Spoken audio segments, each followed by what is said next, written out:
Stade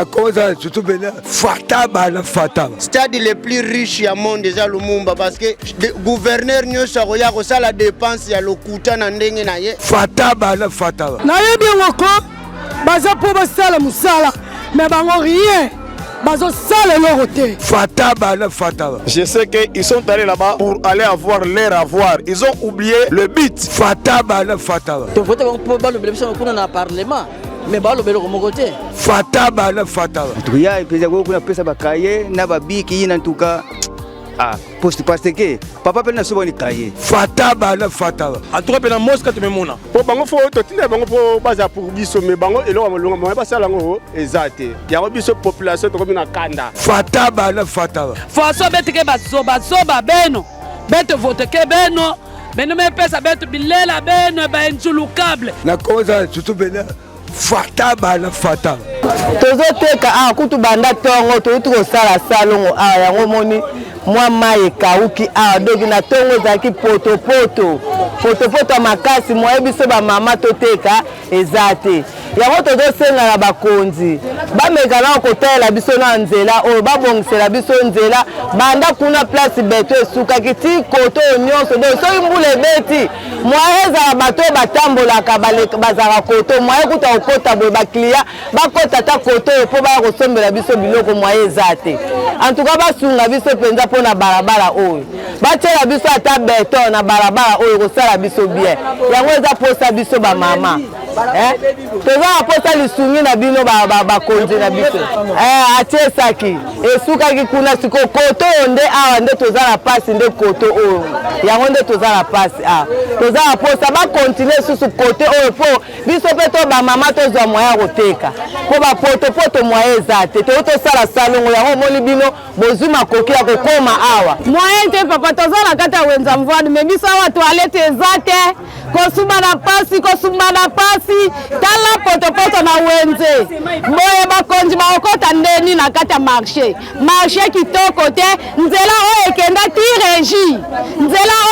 ti regi mabele kaboye bapoto toilette eza te biche eza te mai passe pompe batiela biso wana pompe ekufa esalaka susu te bataxi tofutaka wi toza na biro na kati ya wenze bataxi ya leta tofutaka ba 400 francs congolais. Nous étions appelés le matin par la population de ces coins.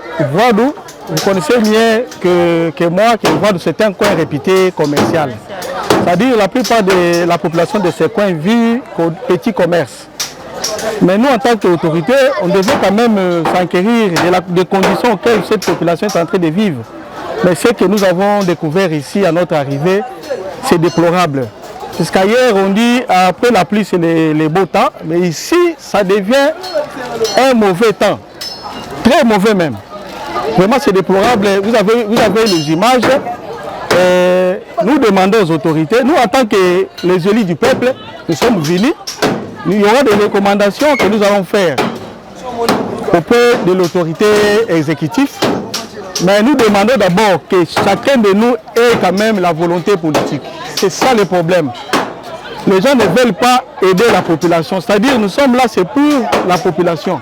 Mais ce qu'on a découvert, c'est comme si ce coin ici, l'autorité de l'État n'existe pas. Ce sont les gens qui se débrouillent d'elles-mêmes. C'est vraiment malheureux. Il y avait un débordement de ce caniveau. Il y avait un débordement terrible. Il n'y avait même pas moyen que les gens passent. Tout ça, c'est à cause d'une très mauvaise politique liée à l'assainissement de l'exécutif communal. Parce que si vous entrez dans les marchés, vous allez remarquer qu'il n'y a pas un programme très efficace lié à l'assainissement. Les marchés très sales, ce qui fait que lorsqu'il pleut abondamment, il y a de la boue partout. Il y a des gens qui vendent même à côté de la boue. Je me dis, où sont les services de l'hygiène même de la commune? Parce que ce que les mamans là nous vendent, c'est ce que nous consommons. Mais lorsqu'ils vendent dans de mauvaises conditions, c'est-à-dire, c'est la maladie aussi qu'ils nous vendent. C'est comme ça que tant qu'élus du peuple, nous n'avons pas fait la soute d'oreille. Nous nous sommes dit d'arriver sur place, de palper la réalité de ce qui se passe dans ces marchés. Nous avons communié avec la population. Nous allons amener amener tous ces déshydratants à l'endroit de l'autorité. Et puis, la population, ceux qui vendent dans les marchés Voadou, nous ont dit qu'ils n'ont pas de toilettes publiques. Au moment où ils payent des taxes, 400 francs, et puis chaque samedi, ils payent ces 500 francs pour les salons. Mais là, ils n'ont pas de latrines publiques. Et puis, lorsque nous essayons de poser la question, on nous dit, là vous voyez les tôles. C'est normalement là où on devrait ériger une toilette publique. Mais on apprend que ça a été vendu à un individu.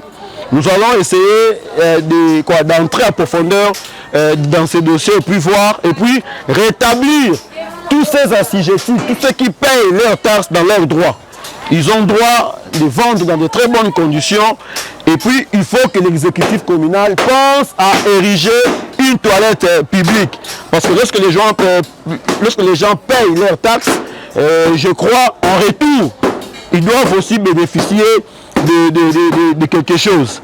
Comme là, ils ont besoin d'une toilette publique. Ça fait très mal, alors très mal. Alors que nous sommes presque malades, mais le salut de la population passe avant tout. Yana kusala maniongo nkango ya commune Matadi kena kudidi la betu ba conseiller communal. Ba metu ba espoir abao ya chuka imebikana na maboko ya betu. Nsuka yai betu katuka na hospitali mbala mosi kukuiza awa samu na kuza tala mambo ya pasi kena kuluta na marché Mvona.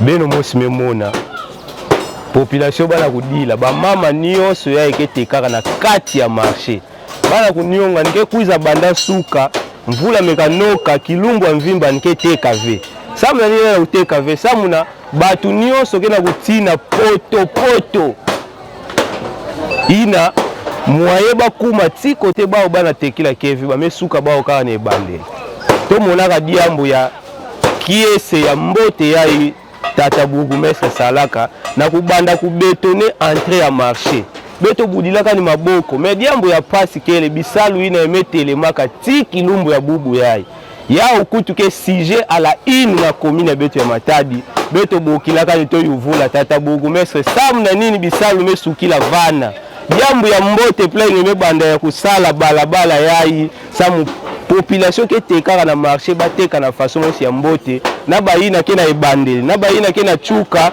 bavanda na mutindu mosi égalité de chance ya kubaka ba client mais tata bourgmestre metele misaka bisalu beto bokilaka ani kuza tubila beto samu population yuvulaka to mena tamambu na kilumba bubu yai beto batu mekuma batu ya imbi na commune yai samu na nini to na kusala kisalu ina population voteleke beto bao tindaka to bokilisa bao mais bubu yai to mekuma na ba problème beto toke nommé na président de la république beto lenda simba beto ve problème kele ve beto to na kusala kisala beto ya mekuiza tala salité ya mutindo yai place ba fani tout la toilette publique ba salité ke va entre guillemets ya mete kamaka nao toke landela toke vérifier mambo ye awa tala dizulu façon ya metu ya meinda play ya mekabula diaka nda maza ke monter tipo awa déjà maza ke luta ve samu ya ke bloqué nyonso ya totuba ve tomeka tuba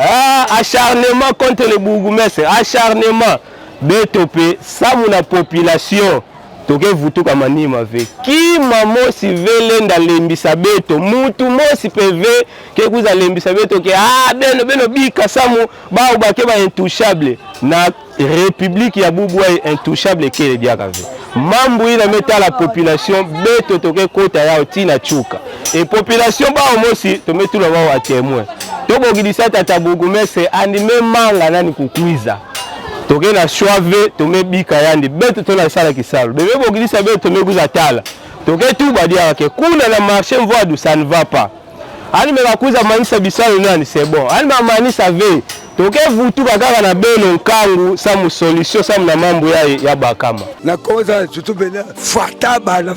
Stade le plus riche ya monde eza Lumumba parce que gouverneur nyonso akoya kosala dépense ya lokuta na ndenge na ye fataba nayebi yango ko baza po basala musala mais bango rien bazosala eloko te. Fata bana fata. Je sais qu'ils sont allés là-bas pour aller avoir leur avoir. Ils ont oublié le but. Fata bana fata. To vote bango balobela biso kuna na parlement.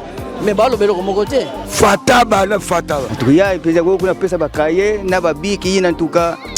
Ah, poste parce que papa pe na soba ni kaye. Fata bana fata. En tout cas, pendant Mosca, tu me mona. Po bango fo to tinde bango po baza pour biso me bango elo malonga mo ba sala ngo ezate. Ya ko biso population to ko na kanda. Fata bana fata. Faso betike bazoba beno.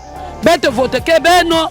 Beno me pesa betu bilela beno ba inchulukable. Na koza tutu bena. Fata bana fata.